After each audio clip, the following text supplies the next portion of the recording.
दी total money makeover book के author Dave Ramsey बोलते हैं कि जब वो 12 साल के थे तो उन्होंने अपने फादर से आइसक्रीम खरीदने के लिए पैसे मांगे थे। तब उनके फादर ने कहा कि तुम अब बड़े हो गए हो, तुम्हें आइसक्रीम के लिए पैसे चाहिए तो खुद पैसा कमाना सीखना होगा। तो उस समय डेव को काफी गुस्सा आया, बट उन्होंने सोचा कि अब मुझे पैसा कमाने के लिए कुछ न कुछ जरूर करना होगा। तब उन्होंने देखा कि काफी घरों के गार्डन की घास बढ़ी हुई थी, तो उन्होंने लॉन मोविंग का काम शुरू किया और उससे पैसे बनाना स्टार्ट किया। और पूरे स्कूलिंग टाइम पर उन्होंने काफी बिजनेस किए और जब वो 18 साल के हुए तो उन्हें रियल एस्टेट का लाइसेंस मिला। उनके मॉम एंड डैड भी रियल एस्टेट बिजनेस में ही थे, तो वो प्रॉपर्टीज को खरीदते और उन्हें महंगे प्राइस में बेच देते थे। और डेव बोलते हैं कि मैं एक बहुत ही अच्छा सेल्समैन था और ये सब करते करते जीरो से स्टार्ट करके मैं अमीर बन गया। जब तक मैं 26 साल का हुआ तो मेरे पास लगभग 33 करोड़ के रियल एस्टेट प्रॉपर्टीज थी और लगभग 7 से 8 करोड़ की नेटवर्थ थी और मैं साल का 2 करोड़ कमा रहा था, जो महीने का लगभग 17 लाख रुपए होता है। डेव बोलते कि मुझे नहीं पता कि आप किस तरह के एरिया में पले बड़े हो,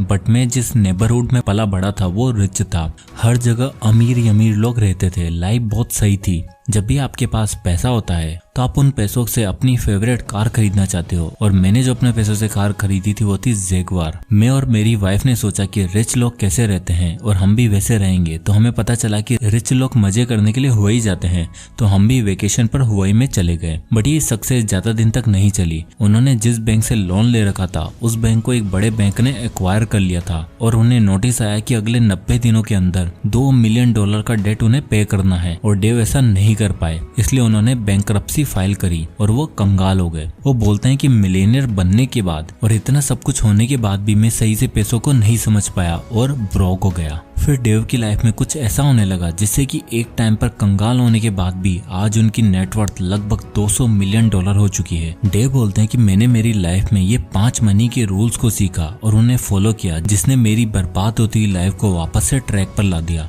और कोई भी इंसान इन रूल्स को फॉलो करता है तो वो कभी भी गरीब नहीं रह सकता है। तो आइए जानते हैं इन 5 अमेजिंग रूल को। तो आता है rule number 1, get on A budget. किसी महान इंसान ने कहा है कि don't build the tower without first counting the cost. मतलब कि अगर आप एक बिल्डिंग बनाने जा रहे हो और आपको पता ही नहीं है कि कॉस्ट कितने आने वाली है, तो एक ऐसा टाइम आएगा जब आप उस बिल्डिंग को आधा तो बना चुके होंगे, बट बची आधी बिल्डिंग को बनाने के लिए आपके पास पैसे ही नहीं बचने वाले हैं। डेव बोलते हैं कि आपको पता होना चाहिए कि आपका एम क्या है, आपका टारगेट क्या है। अगर आप 1 करोड़ का घर बनाना चाहते हो तो आपके पास उसका ब्लूप्रिंट होना चाहिए। आपको पता होना चाहिए कि आपके घर में कमरे कितने होंगे, किचन कहाँ पर होगा, घर का वेंटिलेशन कैसा होगा।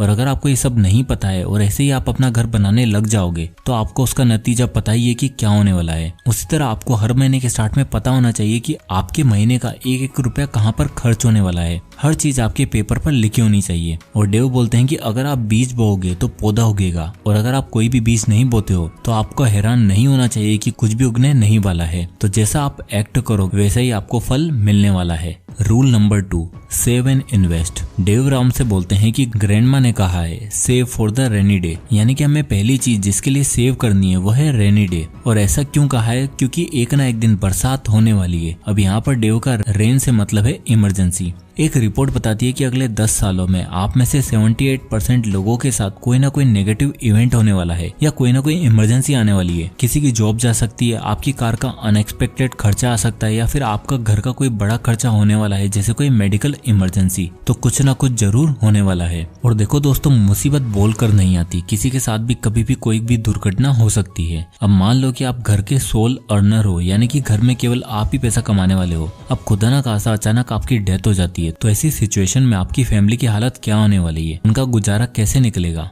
इसलिए हर एक इंसान को आज की डेट में एक टर्म इंश्योरेंस लेना जरूरी है। टर्म इंश्योरेंस का मतलब आपको हर महीने का एक छोटा सा एक फिक्स्ड अमाउंट कंपनी को देना है, और अगर आपको फ्यूचर में कुछ हो जाता है तो जितने का आपने लाइफ कवर लिया था वो पूरा आपकी नॉमिनी को मिलेगा। आज के टाइम पर आपको 490 रुपए महीने में भी 1 करोड़ तक का टर्म इंश्योरेंस मिल जाता है। इससे ज्यादा तो एक इंसान मूवी की टिकट पर ही खर्चा कर देता है। अब मार्केट में इतनी सारी कंपनीज है, किससे टर्म इंश्योरेंस ले समझ नहीं आता। तो वहीं पे आपका काम आसान करेगा पॉलिसी बाजार, जो कि मार्केट लीडर है। इसमें आप 0 कॉस्ट टर्म इंश्योरेंस ले सकते हो। नॉर्मली रेगुलर टर्म प्लान में क्या होता है कि आपने जितने साल तक का कवर लिया है तब तक आपकी डेथ नहीं होती है तो आपको या आपकी फैमिली को कोई पैसा नहीं मिलता। But 0 cost term insurance plan, जो कि एक नया प्लान है और बहुत ही अच्छा प्लान है, इसमें मान लो कि आपने 25 की एज में टर्म इंश्योरेंस लिया और आप चाहते हो कि जब आप 60 के हो गए तब आपके पास इनफ पैसा है और आप आप ये टर्म इंश्योरेंस बंद करवाना चाहते हो तो आपने जितना भी प्रीमियम पे किया था वो जीएसटी को माइनस करके आपको वापस मिल जाएगा। और पॉलिसी बाजार पर आप एक्सपर्ट से एडवाइस भी ले सकते हो और आपको 490 रुपए महीने में 1 करोड़ तक का टर्म इंश्योरेंस भी मिल जाएगा। यहाँ पर आपको 10% तक के ऑनलाइन डिस्काउंट, 80 साल तक का कवरेज, 24/7 क्लेम असिस्टेंट और 59 क्रिटिकल इलनेस जैसे टर्म प्लान भी कवर हो जाएंगे। अब चूंकि ये ऑनलाइन प्लेटफॉर्म है तो आपको एजेंट और बैंक जो कि ऑफलाइन इंश्योरेंस देते हैं उनसे काफी सस्ता मिल जाएगा और आपकी एक्स्ट्रा कवरेज के लिए राइडर ऑप्शन जैसे एक्सीडेंटल डेथ वाले कवर भी यहाँ पर मौजूद है। तो आज ही पॉलिसी बाजार की वेबसाइट को विजिट करें और आपकी फैमिली के लिए एक सेफ्टी नेट तैयार करें। तो पॉलिसी बाजार का लिंक आपको डिस्क्रिप्शन में मिल जाएगा, वहां से जाकर इसे चेक कर सकते हैं।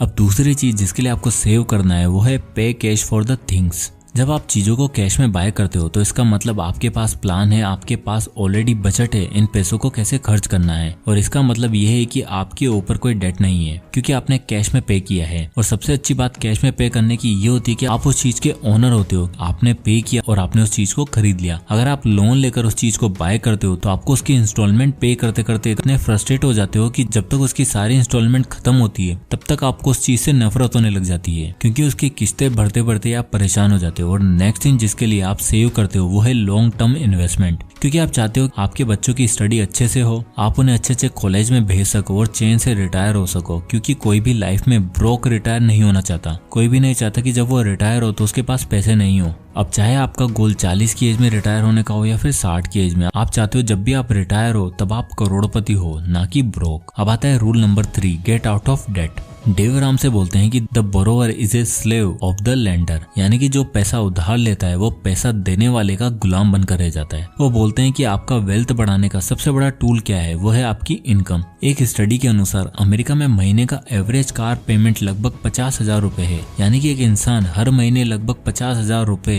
कार की ईएमआई भरने में लगा देता है। चलो ये बात हुई अमेरिका की। अगर हम इंडिया को देखें तो एटलीस्ट कार की ईएमआई 15,000 रुपए के आसपास होती है। और अगर आप वो 15,000 रुपए हर महीने किसी भी म्यूचुअल फंड में अगले 30 सालों के लिए इन्वेस्ट कर दो तो आपकी नेटवर्थ अराउंड 5.5 करोड़ रुपए हो जाएगी। एक मिडिल क्लास इंसान इन्हीं डेट से घिरा रहता है। कॉलेज में होते हैं तो स्टूडेंट लोन, जॉब लगी तो कार लोन, शादी हुई तो होम लोन। हम हर टाइम इन लोन से घिरे रहते हैं। मैं ये नहीं कह रहा कि हमारे पास अच्छी कार या घर नहीं होना चाहिए, बट जरूरी नहीं कि करोड़ का घर हो या फिर लाखों की कार हो। डेव बोलते हैं कि अगर आपको नई कार चाहिए तो पहले 1-2 साल पैसे जमा करो और कैश में बाय करो या फिर अपना बजट कम कर लो, क्योंकि एक महंगी कार लेने से आप अमीर होंगे या नहीं उसका तो पता नहीं, लेकिन कार कंपनी का मालिक जरूर अमीर हो जाएगा, ये श्योर है। और आजकल हमने जो नई चीज ढूंढ ली है वो है हमारा क्रेडिट कार्ड। इसकी वजह से आज इंसान जो चीज अफोर्ड नहीं कर सकता वो भी खरीदता जाता है। इसलिए अगर आप डेट या कर्जे से बाहर आना चाहते हो तो आपको कुछ ऐसा स्टेप्स लेने होंगे जो आपने आज तक नहीं लिए हैं। अब आता है rule number 4, the baby steps. Dave बोलते हैं कि अगर आप अपनी लाइफ को पूरी तरीके से ट्रांसफॉर्म करना चाहते हो और फाइनेंशियली स्टेबल बनना चाहते हो तो आपको ये बेबी स्टेप्स फॉलो करने होंगे। पहला, सबसे पहले हमें जिस इमरजेंसी की बात की है उसके लिए हमें तैयार रहना है और स्टार्ट $1,000 से करना है, यानी कि इंडियन करेंसी में लगभग 80 से 82,000 रुपए। और इन्हीं पैसों को आपको तभी काम में लेना है जब कोई इमरजेंसी हो, वो भी रियल इमरजेंसी। फालतू शॉपिंग और बाकी के खर्चों में इसको इस्तेमाल नहीं करना है। दूसरा, डेट स्नोबॉल। डेव बोलते हैं कि हमें अपने छोटे से लेकर बड़े खर्चों को एक एक करके लिस्ट करना चाहिए और उन्हें पे करना है। सबसे पहले सबसे छोटा डेट लिखो, जैसे किसी दोस्त को 5,000 रुपए देने हैं तो उसे पहले पे करो और जब वो खत्म हो जाए देन बड़े खर्चे पर आओ, जैसे कि आपके स्मार्टफोन का लोन हो, उसके बाद कार का loan, then at last home loan. जब आप छोटे से लेकर बड़े खर्चों की तरफ जाओगे तो आप इस डेट स्नोबॉल के मैजिक को देख पाओगे और सडनली आपको लगेगा कि आपके सारे लोन खत्म होते जा रहे हैं। नंबर 3, थर्ड स्टेप में डेव बोलते हैं कि $1,000 इमरजेंसी फंड रखने के बाद आपको 6 से 12 महीने तक का एक अलग से इमरजेंसी फंड रखना चाहिए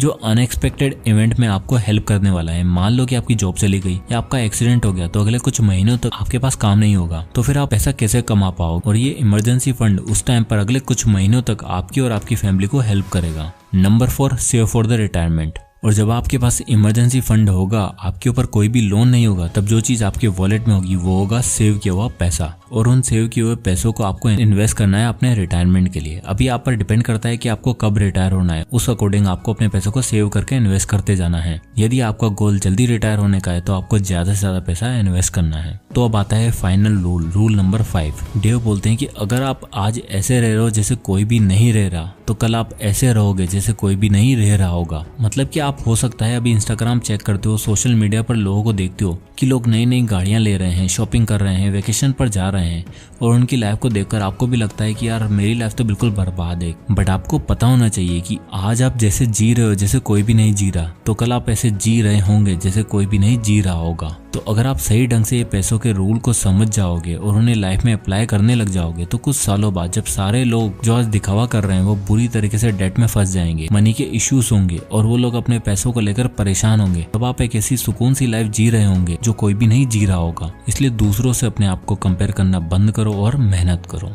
तो दोस्तों, आई होप कि ये वीडियो से आपको जरूर कुछ ना कुछ सीखने को मिला होगा और आप भी इन रूल्स को अपनी लाइफ में अप्लाई करेंगे। और दोस्तों, अपनी और अपनी फैमिली को सिक्योर करना ना भूलें और आज ही टर्म इंश्योरेंस को बाय करने के लिए पॉलिसी बाजार की वेबसाइट को विजिट करें। लिंक आपको नीचे डिस्क्रिप्शन में मिल जाएगा। तो अगर आपको ये वीडियो पसंद आए तो इसे लाइक करो, ज्यादा से लोगों तक शेयर करें और इसी तरह के वीडियोस के लिए चैनल को सब्सक्राइब करना ना भूलें। तो मिलते हैं नेक्स्ट वीडियो में, तब तक के लिए जय हिंद।